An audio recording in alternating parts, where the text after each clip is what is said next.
plow through. It's still going forward. And as it goes forward, it's going towards, let's say, the cross. Let's say like the cross is the finish line. Or you heard the saying, the light at the end of the tunnel. Let's say the cross is the light at the end of the tunnel. The greatness that God created inside of you is going towards that light. No matter what you've been through, it's still going. That's what we call hope. It's going towards that light. So now I have all this stuff inside of me, the bills. So I had money.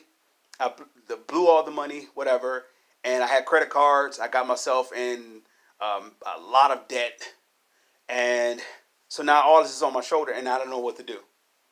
I don't know what to do. So you can't help but to worry because you're separated from love. Because you never, from the hurt, from the molestation, the enemy is trying to block you off. God has made ways for you to get connected to love through whatever. And through fear, we won't connect to that love, that train. We won't connect ourselves to that train. And this is the strategy of the enemy is to stop us. Or he don't have the power or the strength to physically or spiritually to stop us. But he would throw in distractions. He would throw in things that if we choose those distractions, we won't see the train of love to jump on aboard again. We will see the actual other train that looks like love, or it looks good. It looks like it's fun. It looks like it's where we're supposed to be because everybody else is there. But that is leading down to a pit of hell so we can be tormented some more. But God, what the Spirit, with the greatness that's inside of us, knows where the train is, knows where the train of love is, and it perseveres, it plows through, and it sees the train. You have to make the choice. You have the free will to jump on this train or not jump on this train. I chose to jump on the train. Now the greatness that God has predestined, that God has birthed before the foundation of the world, before I knew any of this, before I was connected to any of this, is inside of me, and now it's coming out to the world. Me talking to you is the very proof of that. Now, my story of all the bills and everything else, one by one, my taxes is paid. I got food on my table. I got money coming in. And I'm paying off my debt. But most importantly, I've forgiven the one who the enemy used their body to molest me. I've forgiven that, so that's out of my soul. I prayed for the women that I've actually, I denounced the covenant that I had with the women that I was with, that I slept with, because that molestation that was in me has to come out, and I'm not loving these women. If I'm loving them, it wouldn't have been multiple. It would have been just one, and I would have been married to them. So now, since I'm in forgiveness, I can connect to the humility is connecting me to the love train. Now I can go and ask them personally to forgive me, and I can also pray for them that they can be restored. And since I'm in favor with God now, because I'm connected to his train, they will be restored. They will have restoration if they accept it. The abundance of life. Like everything that I contribute towards them. Now, if they want to walk in that unforgiveness, if they want to walk in the hurt and stay in that, then they won't see the promise. They won't see the blessing of God on them. They will actually be still up under the curse. But God has put me in a position to have authority over Satan that's actually deceiving the women that he used me to deceive. See how that works? That's great. Don't ask me to repeat it because I don't know. But, yeah. So, now we are walking in the abundance of life. Do I have to walk on the water? Do I have to feed the 5,000? If I were to do that, it would be for me to try to emulate Jesus. But God is so large. God is so he is so large, so big. He don't have to demonstrate himself twice. He don't have to do the same thing twice to show he's God. He's not out to prove that he's God. He's who he is, that doesn't have to show himself twice. So if Jesus walked on the water, I don't have to walk on the water to show that Jesus is in my life. The greatness that God has created in me by his very own spirit will be that demonstration. You'll see it.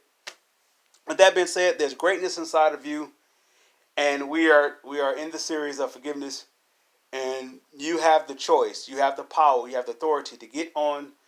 God has made a way for you to get on the train of love, or you can stay up under the train of fear that's going to the pit, that's keeping you away from the actual blessing, where you'll be a slave and you work in countless, and you'll never have a peace of mind to enjoy it. But just know this, just because what happened to you, God can remove all that it never showed up in your mind that it ever did. That's how powerful God's love is. If you allow yourself to attach yourself to get on the love train, whatever that happened to you, and you could say 100% facts that it happened. You know that it happened. God can remove every trace of it from your soul, your mind, your will, your emotion, your intellect, and imagination. Instead of you working a 9 to 5, you could be the person who created something new, an invention or whatever. God has he has countless amount of ways to make you prosperous. That it doesn't have to be of the duplication that you've seen someone else do. You don't have to create a Google site or something like that because somebody else did it. You don't have to be a porn star because that's a way to make money. You don't have to be a basketball player, whatever. You don't.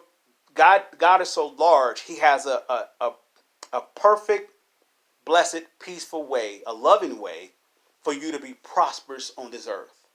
Just specifically just for you. But if you don't draw nigh to him, he can't draw nigh to you.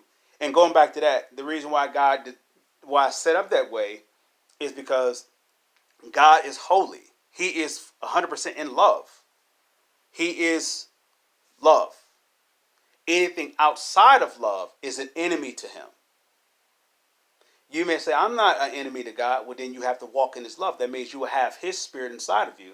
So that means there will be no reason for you not to want to go close to him. The only reason why we don't want to go close to God is because of the enemy that's inside of us. The enemy inside of us is like, you don't have to go close to God. Why can't God come close to you? That's the same spirit that Lucifer had in the beginning. I want to be like the Most High God. That means he was trying to exalt himself above God. That's the self-same spirit that came through the molestation, that came through the hurt, that came through us defending that hurt. That we say, well, we don't have to do that. We could do it this way.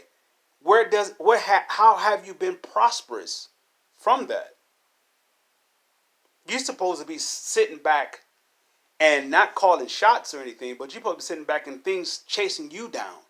The car, the houses, the money, everything. People should be running to you to bless you, calling you to bless you.